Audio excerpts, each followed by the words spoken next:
Bismillahirrahmanirrahim. Assalamualaikum warahmatullahi wabarakatuh dan salam sejahtera bagi mereka yang bukan Islam yang menonton Sembang Viral setiap Isnin 10.30 malam. Hari ini anda menepati appointment anda bersama dengan saya yang mananya selalu kita perkatakan ianya lebih padat, lebih berinformasi, yang penting bermanfaat. Sembang Viral.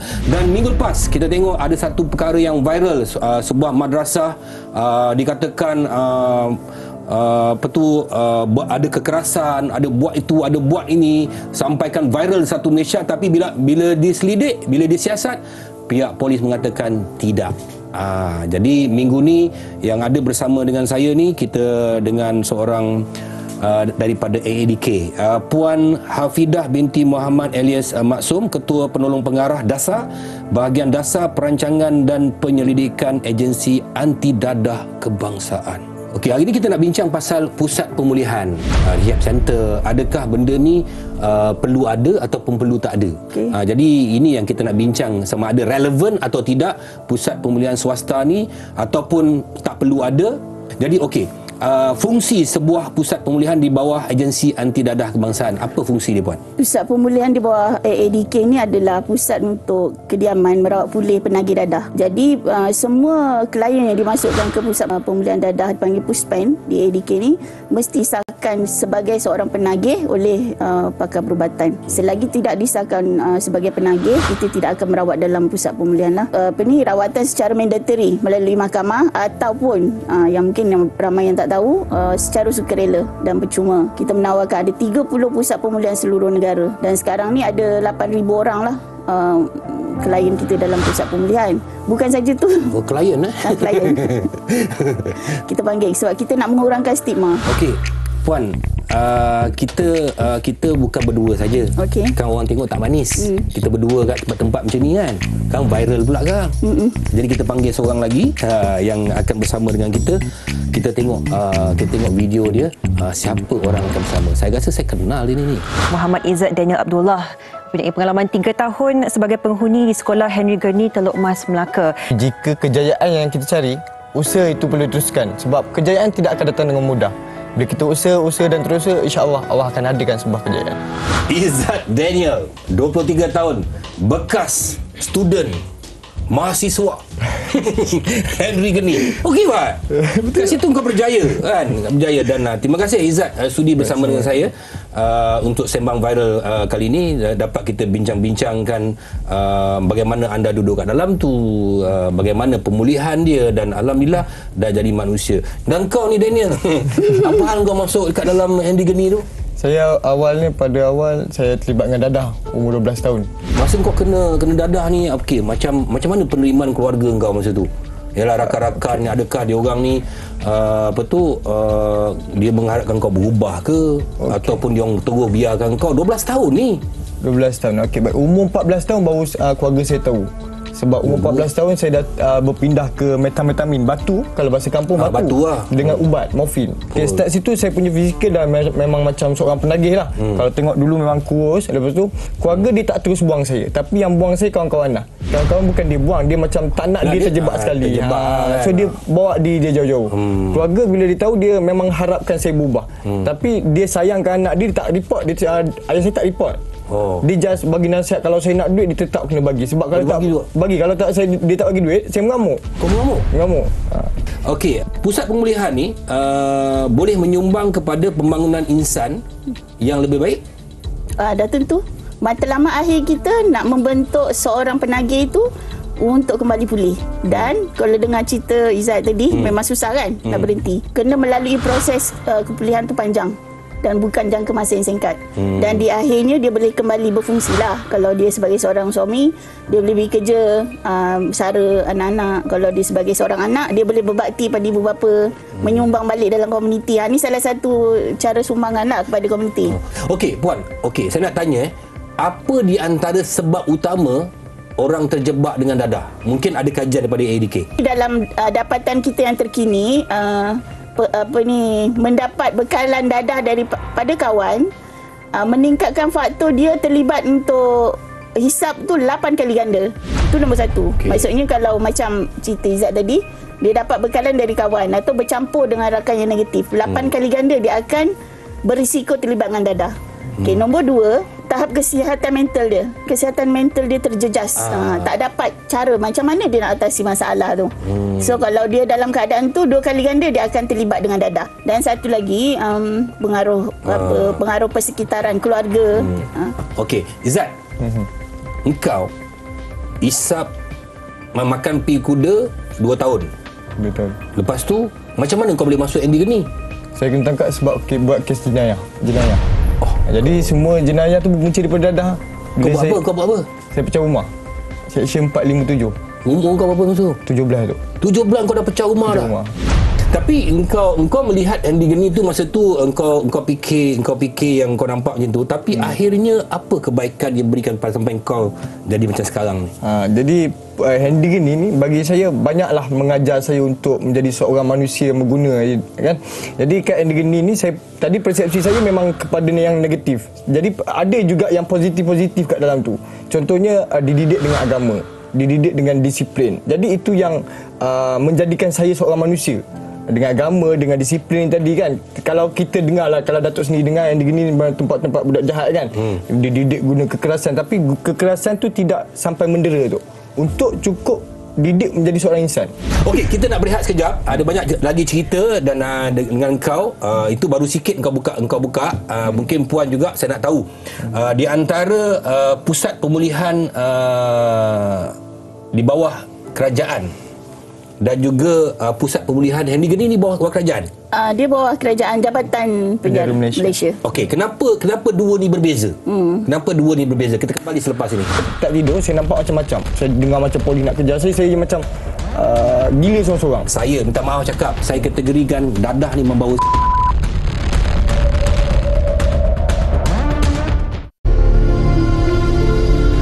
faktor dia banyak. Salah satunya adalah kawan. Sebab bila kita tengok kawan kita, dia adalah cerminan kita. Kalau kawan kita terlibat dengan dadah, kita pun akan slowly ke arah dadah juga. Faktor kedua saya rasa sebabkan stres dengan dadah ni, ia dapat mengkudangkan setengah pihak yang tengah alami masalah ni lah. Mungkin awalnya untuk mencuba nak tenangkan jiwa. So benda tu dah jadi habit, dah jadi keperluan untuk diorang. Kalau tak ada benda tu, dia tak boleh hidup. Daripada dulu sampai sekarang memang macam tu. Orang kalau keluar daripada pusat ke apa benda, orang mesti pandang kita serong. Orang yang penagih dadah apa, ada yang keluar dia dah jadi lebih baik. Kalau dia hold, dia kuatkan iman dia, kuatkan hati dia, mungkin takkan terlibat lagi lah. Kita sebagai masyarakat kena bagi peluang kedua lah. Sebab dia pun rakyat Malaysia juga, saudara kita juga. Manusia tu boleh berubah, hati pun berbolak-balik. Kita sama-sama lah membantu masyarakat kita sendiri untuk membuangkan fikiran-fikiran yang sangat-sangat negatif ni.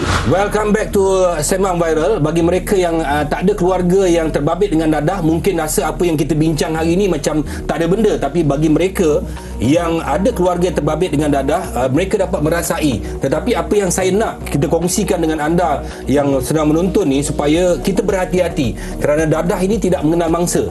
Okey puan, perbezaan yang tadi soalan saya, perbezaan di antara pusat pemulihan ADK dengan MB Geni ni. Pusat pemulihan dadah adalah pusat untuk memulihkan penagih-penagih dadah. Dadah saja. Tetapi kita punya program rawatan ini berdasarkan model iPulih. Dia merangkumi keseluruhan individu tu, sebab keperluan setiap orang tu lain-lain. Izzat, okey, awak dah nampak kan permasalahan yang besar. Hari ni awak sedar dan awak datang kat sini untuk bagi nasihat kepada orang.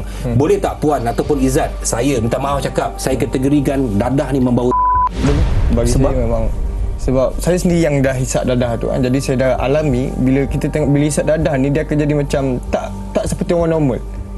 Faham tak? Tak jadi macam tak hidup seperti aman. Orang kata bila hisap dadah ni, keluarga mesti, macam Datuk kata, keluarga huru-hara.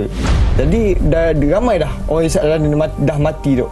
Saya alhamdulillah sempat selamat lah tu lah. Ada juga orang hisap dadah dibunuh mak bapak dia? Ada kan? Tu sebab halusinasi orang panggil. Dah 2-3-4 hari tak tidur.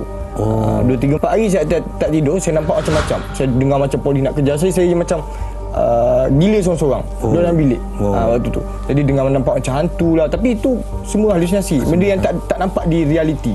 Kalau dengar macam kelakar, tapi saya sendiri yang alami. Kalau penagih dadah dia akan alami benda ni. Itu yang membuatkan dibuat perkara-perkara yang tak betul tu, di luar kawalan. Okey puan, dalam banyak-banyak pembelajaran Izzat, pembelajaran dekat pusat pemulihan ni, nombor 1 yang perlu diterapkan apa puan? Nombor 1, dia kena ditingkatkan jati diri. Bila kita ajar dari segi psikopendidikan, maksudnya kita memberi pendidikan untuk mengubah fikiran, dengan secara tak langsung dia akan mengubah tingkah laku. Tapi kena ubah pemikiran dia dulu. Jadi daripada pemikiran, bila dia dah mantap, okey, dia sedar, dia tahu benda tu bahaya, dia akan berhenti. Dan kebanyakannya boleh diajarkanlah secara berkumpulan ataupun secara individu. Okey, bila Puan cakap macam tu, okey, macam mana kau boleh insaf bila masuk pusat pemulihan? Apa yang membuatkan kau insaf? Okey, baik. Yang pertama sekali mestilah bab agama kan. Bila agama, agama, kerohanian tadi. Agama nombor satu bagi kau Bagi saya agama nombor satu lah. Sebab bila kita nak buat sesuatu, bila kita ada ilmu tentang agama ni, kita dapat membezakan yang mana baik, yang mana buruk. Yang kedua, jati diri. Yang ketiga, disiplin lah. Disiplin pun penting tu.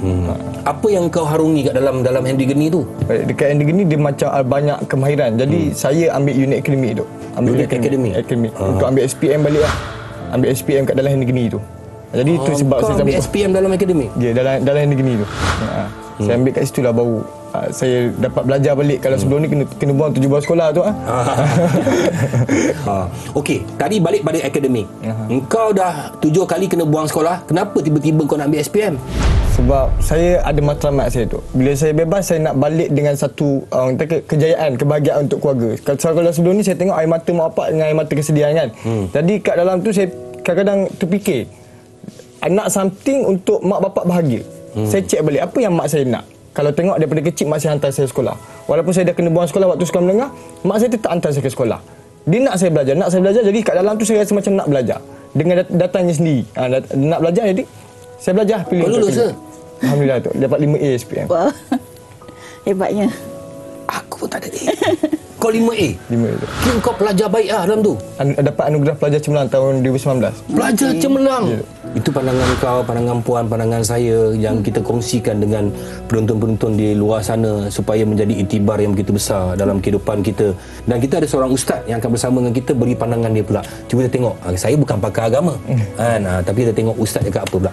Bukan sahaja masalah didikan agama, tetapi dia juga melibatkan didikan kasih sayang. Dan juga mungkin ada yang mendapat didikan agama yang betul, kasih sayang yang bagus daripada mak ayah, keluarga dan sebagainya. Tetapi ada juga daripada masalah orang keliling, kawan-kawan dan sebagainya. Apa-apa sahaja masalah sebenarnya kita perlu dekatkan diri kita pada Allah Subhanahu Wa Taala. Kita kena kenal siapa kita. Bukan sahaja masalah dadah, tapi masalah akhlak, masalah sosial dan sebagainya. Semuanya perlu kembali pada asal, iaitu taat perintah Allah, tinggalkan larangan Allah dan ikut sunnah-sunnah Nabi sallallahu alaihi wasallam. Dia boleh mencari mana-mana rawatan selagi mana halal, selagi mana tidak melanggar syariat, dibenarkan. Walau bagaimanapun, janganlah sampai menafikan. Sama ada rawatan Islam, jangan menafikan rawatan moden, dan rawatan moden pun tak boleh menafikan rawatan Islam ataupun rawatan tradisional.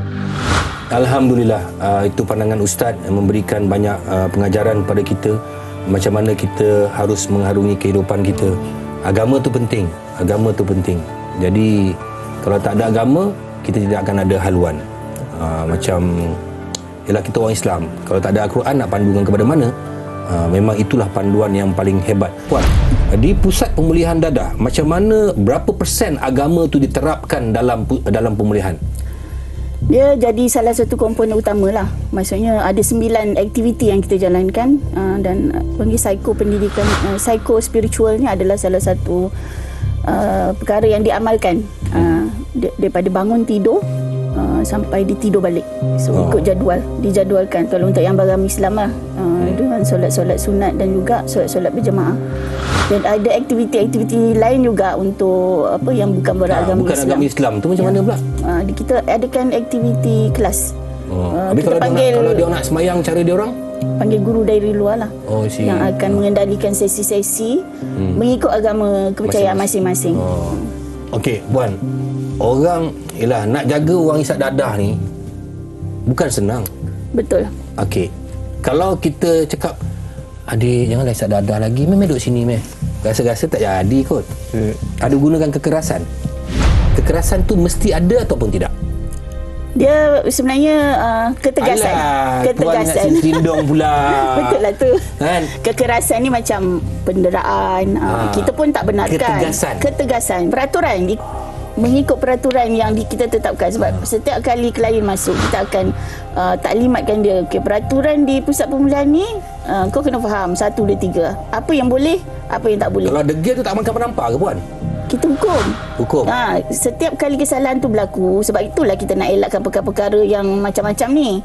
Macam keluarga kau, bila kau masuk kat Henry Geni tu, keluarga kau macam sokong kau ke, macam kau telefon tak angkat ke, macam mana? Dia, keluarga saya ni, saya rasa saya beruntung dah dapat mak ayah saya ni. Walaupun saya duduk dalam keluarga angkat, tapi dia tetap sayang saya sampai kau hari ni. Kau keluarga angkat pula? Keluarga angkat. Saya dah tak ada mak ayah. Mak ayah kau gimana? Dah meninggal waktu umur saya darjah 3 gitu. Jadi keluarga angkat saya ni ambil saya bela saya daripada umur saya 5 bulan lagi. Itulah kehidupan Daniel, dan juga kita dapat cerita-cerita menarik daripada AADK. Dan apa kata, aku sebenarnya nak mengalir mata dah ni. Tapi aku kontrol macu aku. Kan, apa kata kita berehat sekejap. Kita kembali selepas ni. Kita boleh jadi magician lah, terus pulihkan dia. Dia hantar-hantar tu, dia biarkan tu. Banyak macam tu. Dia best duduk kat dalam, masuk balik kat dalam. Sebab dalam dia rasa macam ada keluarga tu.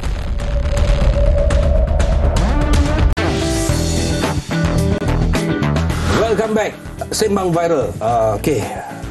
Aku nak legakan kan. Sedap cerita-cerita macam ni kan, dan boleh bagi pengajaran kepada semua orang.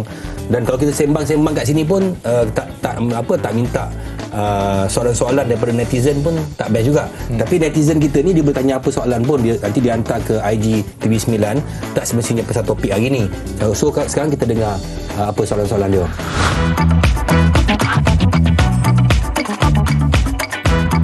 Apabila tidak ada doktor perempuan dan pada ketika itu hanya ada doktor lelaki saja, maka hukumnya adalah jaiz ataupun harus. Tidak berdosa kepada ibu yang mengandung tadi untuk melahirkan, kerana untuk menyelamatkan nyawa tidak kira lelaki ataupun perempuan, kerana ketika itu disebut sebagai ad-darurah tubihul mahdhurat. Darurat itu mengharuskan perkara yang diharamkan, walaupun asalnya melihat aurat perempuan haram, tapi dalam keadaan itu ialah keadaan kritikal yang perlu diselamatkan. Sebenarnya azan itu menandakan masuk waktu. Kita takut nanti bila disuruh itu pun dah lambat. Maksudnya waktu dah masuk. Yang penting sekali timing kita dah ada, jam dah ada, penggerak untuk waktu dah ada, maka masuk saja waktu, sama ada azan ataupun tidak, dia tidak menjadi kesalahan untuk solat. Kalau dah masuk waktu, belum azan pun dia boleh melaksanakan ibadah berkenaan. Tak perlu menunggu azan, takut nanti azan tu lambat. Tapi sekiranya memang itu sahaja tanda panduannya masuk waktu, kena azan dulu, barulah dia sembahyang. Yang penting sekali ialah masuk waktu. Okey, terima kasih soalan-soalan tu. Okey, bagi korang yang ada soalan-soalan nak hantar kepada kami, korang hantar saja, tak nak guna nama sendiri pun boleh. Hantar ke IG TV9 ya. Okey, kita nak cakap pasal, tadi dah cakap pasal ADK, dah cakap pasal tempat Henry Geni kau, pusat pemulihan. Tapi sebenarnya banyak orang, dia hantar anak dia kat situ ataupun keluarga dia kat situ, dia serahkan bulat-bulat kepada pusat pemulihan. Okey, sebenarnya apa peranan puan, orang luar, keluarga, masyarakat, apa peranan kita orang kat luar ni sebenarnya? Saya setuju Datuk cakap tadi, setengah keluarga bila dia serah kat pusat ataupun kat ADK dengan harapan kita boleh jadi magician lah, terus pulihkan dia. Perkara tu memang tak akan berlaku. Sebab proses kepulihan ni keluarga kena terlibat 100% dari mula dia masuk sampai dia keluar dan berterusan. Jadi ahli keluarga dia kena faham betul-betul apa keperluan. Dia kena tahu tanda-tanda awal penagihan semula, relapse kita panggil kan. Ada tak kes-kes dalam Malaysia ni yang hantar kepada ADK, dia hantar-hantar tu, dia biarkan tu? Banyak macam tu. Banyak macam tu. Tetapi dalam proses tu AADK akan kembalikan kepercayaan mereka. Okey, kita adakan kumpulan keluarga ataupun dipanggil family association. Dalam setiap pusat pemulihan tu diwujudkan kumpulan tu. So masing-masing akan memberi support kepada setiap orang. Macam member kau tu ada yang kena pulau dengan keluarga? Yang keluarga tak ambil tahu langsung? Ada tu. Ada juga? Sebab tu dia rasa macam lagi best duduk kat dalam, masuk balik kat dalam. Sebab dalam dia rasa macam ada keluarga tu. Ada tak kawan-kawan kau yang sengaja buat kejahatan untuk duduk dalam balik? Betul, ada tu. Ramai macam tu? Ramai. Macam tu pula. Sebab keluarga dah tak terima dia. Keluarga kalau dibalik pun macam dia hidup seorang kat dalam rumah tu. Okey puan, macam mana ni puan? Apa yang keluarga tu perlu buat sebenarnya? Yang pertama, dia sendiri kena mengakui anak dia terlibat dengan dadah dan memerlukan rawatan segera. Itu yang pertama. Dia bukan menyerahkan kepada orang lain dan berharap benda tu berlaku dengan cepat. Telefon ADK, tolong ambil anak saya. Anak saya dah macam-macam dah dijual dah ni. Dan tak pernah berhubung lepas tu dengan ADK. Tak boleh. Dia kena proses. Kena proses lah, maksudnya ibu bapa pun turut serta lah dalam proses tu. Ada khidmat nasihat, ada perkongsian. Macam ahli keluarga terdekat ni dipanggil silent sufferer. Orang yang menderita secara diam-diam. disebabkan oleh tingkah laku anak-anak ni. Macam kau keluar daripada Henry Geni kan, takkan masyarakat boleh terima kau? Kau tak malu kena masuk kampung kau balik, ini budak Henry Geni, stigma orang kan? Stigma masyarakat. Apa kau buat masa tu? Jadi saya duduk kampung selama 2 minggu je tu. 2 minggu je duduk kat kampung, barulah saya berhijrah. Sebab apa 2 minggu je? Sebab ada juga kata-kata yang buat saya rasa macam down.